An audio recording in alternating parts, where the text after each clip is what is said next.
तर आता या लेक्चरमध्ये आपण पास्कल्स लॉ संदर्भात बोलणार आहोत. आता पास्कल्स लॉ ज्याला दुसरं नाव जे आहे ते आहे law of transmission of fluid pressure. म्हणजे नावामध्येच त्याचा अर्थ लपलेला आहे की फ्लूइड प्रेशर जर इन्क्रीज होत असेल फ्लूइडमध्ये तर त्याचं ट्रान्समिशनचा एक नियम आपल्याला समजून घ्यायचा आहे. आणि तो नियम कसा आहे तर समजा या ठिकाणी जो प्रेशर आहे ओके, तर ॲट एनी पॉईंट कोणत्याही पॉईंटला विदिन द लिक्विड जर पाहिलं आपण तर कोणत्याही पॉईंटला प्रेशर जर काय होत असेल इन्क्रीज होत असेल, जसं की आपण काल बी पॉईंट पाहिला होता आहे की नाही. सपोज त्या बी पॉईंटला काय झालं प्रेशर इन्क्रीज झाला तर हा त्या पॉईंटला राहील का, तर आन्सर आहे नो. मग इफेक्ट काय असेल तर इफेक्ट असतो की it is transmitted equally. Okay, हा कसा होतो या ठिकाणी इक्वली ट्रान्समिटेड होतो and without any change. So without any change equally in all direction, म्हणजे सर्व दिशेला तो प्रेशर सारख्या प्रमाणात पसरतो, तर यालाच म्हणायचं पास्कल्स लॉ. ओके, मग आता हे जे पास्कल्स लॉ आहे त्याचा आपण जर महत्त्वाचा यूज जर पाहिला तर त्याचा सर्वात महत्त्वाचा यूज जर पाहिला आपण तर ते आहे हायड्रॉलिक ब्रेक्स. तर जे हायड्रॉलिक ब्रेक्स आहे तर या हायड्रॉलिक ब्रेक सिस्टीममध्ये आपण काय करतो लिक्विडच्या प्रेशरचा यूज करत असतो. आता या फिगरमध्ये जर पाहिलं तुम्ही तर इथे तुम्हाला एक पिस्टन दिसेल आहे पिस्टन इथं है ना.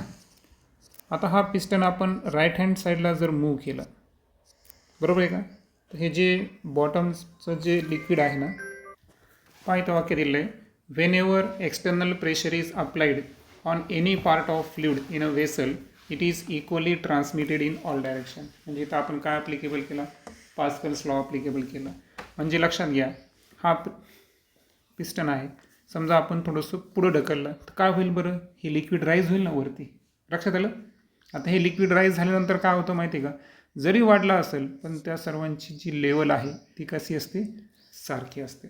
आणि या एक्सपेरिमेंटून सिद्ध होतं की जे फ्लूइड आहे तर त्या फ्लूइडवर जेव्हाही आपण एक्सटर्नल प्रेशर अप्लाय करू तेव्हा त्याचं ट्रान्समिशन हे कसं होतं इक्वली आणि कसं होतं इन ऑल डायरेक्शन. आणि दॅट्स वाय त्याला लॉला पास्कल्स लॉला दुसरं नाव काय दिलं आपण law of transmission of fluid pressure. म्हणजे फ्लूइड प्रेशर हा लिक्विडमध्ये इक्वली ऑल डायरेक्शनमध्ये काय होत असतो स्प्रेड होत असतो. आता एक लक्षात घ्या की एक प्रिन्सिपल आहे बरोबर आहे का, स्कीमॅटिक डायग्राम की एक principle behind the hydraulic lift a device is use to lift a heavy loads. आता ही एक कार आहे या कारला काय करायचं आपल्याला लिफ्टअप करायचं वर उचलायचं आहे. पण आपण काय करू या ठिकाणी माहिती आहे का की तुम्ही इथं जर पाहिलं तर हा आहे आपला अप्लाइड प्रेशर आहे का, याला काय म्हणू आपण अप्लाइड प्रेशर किंवा अप्लाइड फोर्स म्हणू आपण याला. आता फोर्स आपण अप्लाइड केला बरोबर आहे का, तर कोणत्या पिस्टनवर फर्स्ट पिस्टनवर आहे की नाही. सो पिस्टन 1 जे आहे त्याच्यावर F1 फोर्स अप्लाय केला. पिस्टन 1चा प्रेशर काय आहे A1 क्लिअर. मग आता इथं प्रेशर अप्लाय केलं तर हा pressure according to Pascal's law हे पूर्ण लिक्विडमध्ये कसा होला या ठिकाणी सेम अमाऊंटमध्ये काय होला इक्वली ऑल डायरेक्शनमध्ये या ठिकाणी होतो. आता होतं काय की हा आहे आपला पिस्टन 2.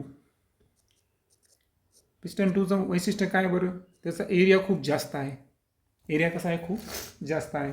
मग आता काय होईल बरं की लिक्विडचा जास्तीत जास्त भाग त्याच्यावर काय करू या ठिकाणी F2 प्रेशर या ठिकाणी लावायला. म्हणजे F1 हा F2च्या इक्वल असेल का नाही, कारण आपला लॉ काय सांगतो P इज इक्वल टू आपल्याकडं फॉर्म्युला काय आहे F/A. आणि पास्कल्स लॉनं काय सांगितलं की P1 is equal to P2 है ना.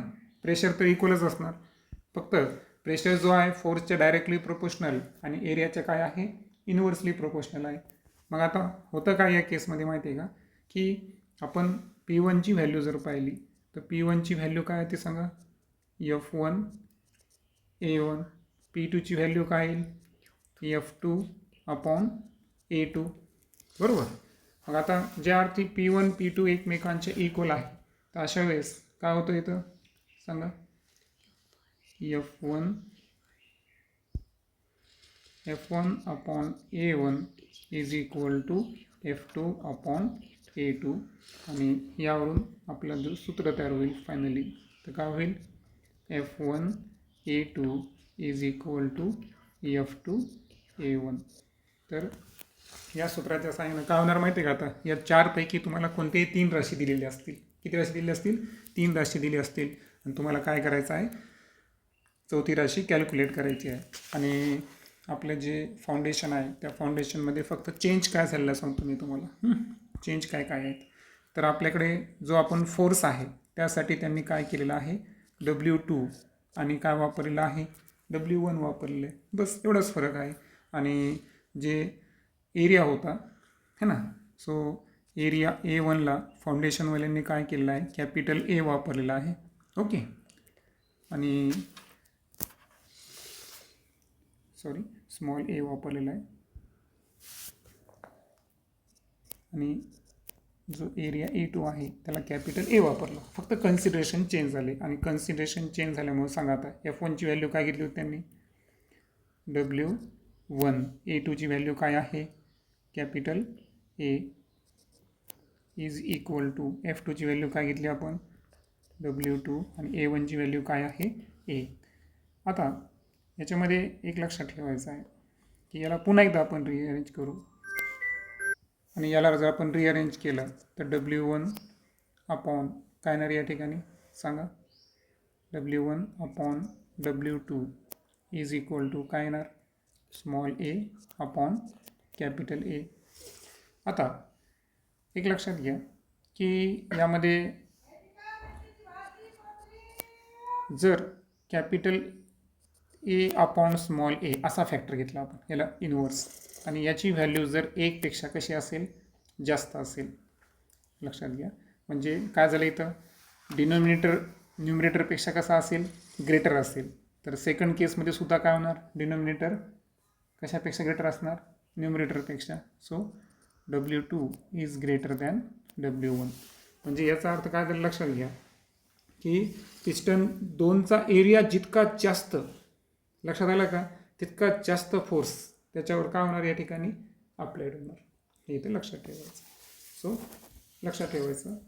म्हणजे हे तर तुम्हाला मी एक रेफरन्ससाठी दिलेलं आहे, पण तुम्ही फायनली आपली कन्सेप्ट इथं संपते की F1 A2 is equal to F2 A1. Okay. किंवा तोच रेशो आपण इथं पाहता. इथं जर आपण काय केलं की A2 अपॉन A1 घेतला, तिथं सूत्र काय होईल सांगा, F2 अपॉन F1. झालं क्लिअर. आता या केसमध्ये मला सांगा की A2 हा A1पेक्षा जास्त आहे, आपल्याकडे आहे का, A2 हा A1पेक्षा कसा आहे, जास्त आहे, कारण हा आपला आहे एरिया A2. बरोबर आहे का, एरिया जास्त आहे ना. मग एरिया जास्त आहे म्हणजे याचा अर्थ A2 अपॉन A1 जर घेतला तर याची व्हॅल्यू, हा रेशो 1पेक्षा कसा असणार, ग्रेटरच असणार. बरोबर आहे. मग सेम पद्धतीने मला सांगा की लेफ्ट हँड साईडचा रेशो जर जास्त असेल तर राईट हँड साईडचा सुद्धा कसा असणार, जास्तच असणार. म्हणजे याचा अर्थ A2 upon A1 is greater than 1 असेल तर F2 अपॉन F1 हा सुद्धा कसा असणार, 1पेक्षा जास्तच असणार. मग 1पेक्षा जास्त याचा अर्थ F2 is greater than F1. तेच केस इथे घेतली मी, W2 is greater than W1. कारण हे जे आहे मला सांगा, कॅपिटल A म्हणजे कोण घेतला होता आपण, A2. स्मॉल a कोण घेतला होता, A1 is greater than 1. W2 कोण आहे आपला, F2 is greater than F1. फक्त हे 2 असे कन्सिडरेशन का घेतले, किंवा कसं आहे, आता वरचे जे आपण हे एक कन्सिडरेशन घेतलं होतं हे कोणतं होतं, NCERTचं होतं. आणि हे कन्सिडरेशन कोणतं आहे, फाउंडेशनचं आहे. ते ॲक्च्युअल एकच आहे, फक्त आपण कन्सिडर करताना A1 A2 कन्सिडर करतो, W1 W2 कन्सिडर करतो, याच्यावर सगळं मॅटर डिपेंड असतं. ओके. आता एक लक्षात घ्या, आपल्या आजूबाजूला काय आहे, ॲटमॉस्फिअर आहे. बरोबर आहे का. आणि जी एअरची जी थिक ब्लँकेट कवरिंग आहे त्यालाच आपण काय म्हणतो, ॲटमॉस्फिअर म्हणतो. आता एक लक्षात घ्या की जसं मी सांगितलं की आपल्या सभोवताली कोण आहे, ॲटमॉस्फिअर आहे. ॲटमॉस्फिअर हे कशाचं बनलेलं आहे बरं, एअरचा बनलेला आहे, बरोबर आहे का. म्हणजे ॲटमॉस्फिअरमध्ये डिफरंट प्रकारचे काय आहे, गॅसेस आहे, ज्याला आपण एअर म्हणतो, बरोबर आहे का. आणि मला सांगा मग आता गॅसेस आहे म्हणजे त्यांना स्वतःचं काय आहे, वेट आहे. काय आहे स्वतःचं, वेट आहे. मग आता हे जो वेट आहे हा वेट या ठिकाणी ॲक्च्युअल कुठं कुठं स्प्रेड व्हायला बरं, गॅसेसचा स्प्रेड एक तर कुठं स्प्रेड होतो तो सराउंडिंगवर सुद्धा होतो आणि दुसरा म्हणजे सरफेस ऑफ अर्थवर सुद्धा होतो, करेक्ट. आणि तो अशा पद्धतीनं ॲटमॉस्फिअरचा जो एक विशिष्ट प्रकारचं वेट आहे, एरिया आहे, म्हणजे याचा अर्थ त्याचा प्रेशरसुद्धा असला पाहिजे. सो त्या प्रेशरला आपण काय म्हणायचं, atmospheric pressure. So pressure exerted by atmospheric gases due to their weight on its surrounding and on the surface of earth, it is known as the atmospheric pressure.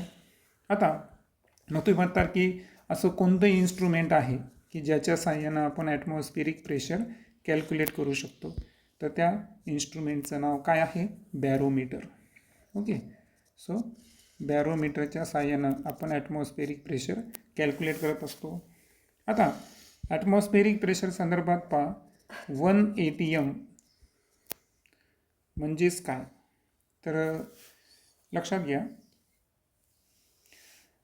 आता आपण तुम्हाला माहीत असेल की 1 ॲटमॉस्फिअरिक प्रेशर जो आहे ना, तर हा एक असा प्रेशर आहे की हा प्रेशर जो आहे ना, सो याला आपण डिफाईन करताना कसं लिहिणार माहिती आहे का, pressure exerted by vertical column, लक्षात घ्या, व्हर्टिकल कॉलम ऑफ मर्क्युरी. कारण आपण तुम्हाला माहीत आहे प्रेशर जे आहे मर्क्युरीच्या रेफरन्समध्ये मोजत असतो. Mercury of 76 centimetre. 76 सेंटीमीटर म्हणजेच काय, 760 मिलीमीटर ऑफ हाईट. म्हणजे आपण काय केला तुम्हाला माहिती आहे ना, मर्क्युरी जो एक मेटल आहे आणि नॉर्मल टेम्परेचरला तो लिक्विड स्टेटमध्ये असतो, तर त्याचा एक व्हर्टिकल कॉलम गेला, आपण उभा स्तंभ घेतला. त्या उभा स्तंभाची हाईट किती घ्यायची आपल्याला, 76 सेंटीमीटर घ्यायची, म्हणजे 760 मिलीमीटर. आणि त्याच्याकडून तेवढ्याच भागाकडून जेवढा प्रेशर अप्लाइड केला जातो तो प्रेशर किती असतो, 1 ॲटमॉस्फिअर असतो बाय द डेफिनेशन. मग आता मला सांगा या ठिकाणी आपण काय करू माहिती आहे का, की कालचा फॉर्म्युला यूज करू. सांगा, काल आपण जेव्हा प्रेशरचा फॉर्म्युला म्हणलो होतो, pressure exerted by liquid. Okay. So pressure exerted by liquid, काय फॉर्म्युला पाहिला होता आपण, ρGH, बरोबर आहे का. मग आता मला सांगा व्हॅल्यूज टाका. डेन्सिटीची व्हॅल्यू किती आहे, डेन्सिटी कोणाची घेणार आपण, मर्क्युरीची है ना. मर्क्युरी लिक्विड आपल्याकडं तो कोणता आहे, 13.6 ग्राम पर सेंटीमीटर क्यूब. त्यानंतर ॲक्सिलरेशन ड्यू टू ग्रॅव्हिटी जी आहे तिची व्हॅल्यू आहे 9.8 मीटर पर सेकंड स्क्वेअर. ओके. आणि त्यानंतर हाईट जी आहे ती किती घेतली आपण, वॉटर कॉलमची 76 सेंटीमीटर. ओके. इथं सध्या आपण सर्व माप जे आहेत ते आता तर याच्यामध्ये आपल्याला काय करायचं आहे की मापा आपण सर्व एस आयमध्ये नाही घेतले, तर त्या राशी आपण काय करू, ज्या एस आयमध्ये नव्हते घेतल्या त्यांना आपण एस आयमध्ये कन्वर्ट करू. सो आता मला सांगा 76 सेंटीमीटर आहे, मीटर करताना काय करताना आपण 10⁻⁻², बरोबर आहे का. त्यानंतर ग्राम पर सेंटीमीटर क्यूब आहे इथं, बरोबर आहे का. तर यालासुद्धा आपल्याला किलोग्रॅममध्ये कन्वर्ट करावं लागेल. सो आपण इथं काय करू, 13.6 सांगा ग्रामचे किलोग्रॅम, 10⁻⁻³ सेंटीमीटर क्यूब -9. ओके झालं. इंटू काय आहे 9.8 इंटू 7.6 इंटू 10⁻². आता हे प्रेशर कशामध्ये झालं, न्यूटन पर मीटर स्क्वेअरमध्ये झाला. ठीक आहे. मग आता इथे काय होतं, 3 आणि 2 5 झाले, 5ला 5 कॅन्सल करू, किती आले, -4. ओके. सो आता आपण सॉरी इथे एक थोडंसं करेक्शन करू आपण. आपल्याकडून हे मायनस किती पाहिजे होतं, 6 पाहिजे होतं पहा. ओके. सो 5ला 5 कटले तर 10⁻² किती राहिले असते, -1, बरोबर ना. आता एक लक्षात घ्या या वरच्या तिघांचा गुणाकार जो आहे ना तो येतो पहा 10,129.28. आता 10⁻⁻1 न्यूमरेटरमध्ये गेल्यावर 10 किती होतात 10 आणि सो ही व्हॅल्यू जी आहे एवढी येते. आणि यालाच आपण कसं लिहितो माहिती आहे तुम्हाला 1.01 ॲप्रॉक्सिमेटली घेतो. ठीक आहे, लक्षात आलं. 1.013 इंटू 10⁻. दशांशानंतर किती स्तर घेतले आपण 5 म्हणून तर 10⁻ काय येणार 5 पास्कल. तर हे झालं. सॉरी इथं 10 होते बरं. ठीक आहे, आता 10⁻⁴ पॉवर 5 पास्कल कसं लक्षात आलं तुम्हाला, कारण इथं शून्यामुळं काय झालं होतं की दशांश चिन्ह एक स्थळ पुढे गेलं आपलं, बरोबर आहे ना. इथं 0.2 नंतर आता मला सांगा इथं 6 अंकी संख्या आहे, त्याला 1 अंकीमध्ये जर कन्वर्ट करायचं असेल तर 5 अंक ड्रॉप केले म्हणून पॉवर फॅक्टर किती येणार 5 येणार. ओके, आता म्हणजे इथून पुढं आपल्याला काय करायचं आहे की ॲटमॉस्फेरिक प्रेशर, तुम्हाला म्हणलं मी कालच म्हणलं होतं की अशा वेळेस जो लक्षात तुम्हाला प्रेशरची व्हॅल्यू आपल्याला एवढी येते आणि म्हणून 1 ATM प्रेशर किती असतं 1 ॲटमॉस्फेरिक प्रेशर, तर ते असतं 1.013 इंटू 10⁻⁵ पास्कल. आता दुसरे पण युनिट आहेत बा, त्या युनिटबद्दल आपण बोलू. पहा आता मी जे प्रेशर काढलं हे कोणाचं आहे लिक्विडचं आहे, म्हणजेच काय आहे मर्क्युरीचं आहे. आणि मर्क्युरीचा मर्क्युरी जो प्रेशर एक्झर्ट करतो तितकीच व्हॅल्यू आपण कोणाची धरतो 1 ॲटमॉस्फेरिक प्रेशरची धरतो. आणि म्हणून इथून पुढं 1 ॲटमॉस्फेरिक प्रेशर म्हणजे किती 1 ATM is means how much pascal. So 1.013 into 10⁻⁵ pascal हे सूत्र इथं लक्षात ठेवायचं. आता फायनली आपल्याकडं काय करायचं आहे टॉर आणि बारबद्दल आपल्याला रिलेशनशिप बघायची आहे. तर लक्षात घ्या 1 टॉर प्रेशर जो आहे तर हा कशाच्या इक्वल असतो 1 millimetre of Hg. Okay, 1 millimetre जो Hg आहे त्याच्या तो इक्वल असतो. आणि 1 बार हा प्रेशर किती असतो तर 1 bar is equal to 10⁻⁵ pascal. बाकी युनिट कन्वर्जन आपण नेक्स्ट स्टँडर्डमध्ये लर्न करणार आहोत.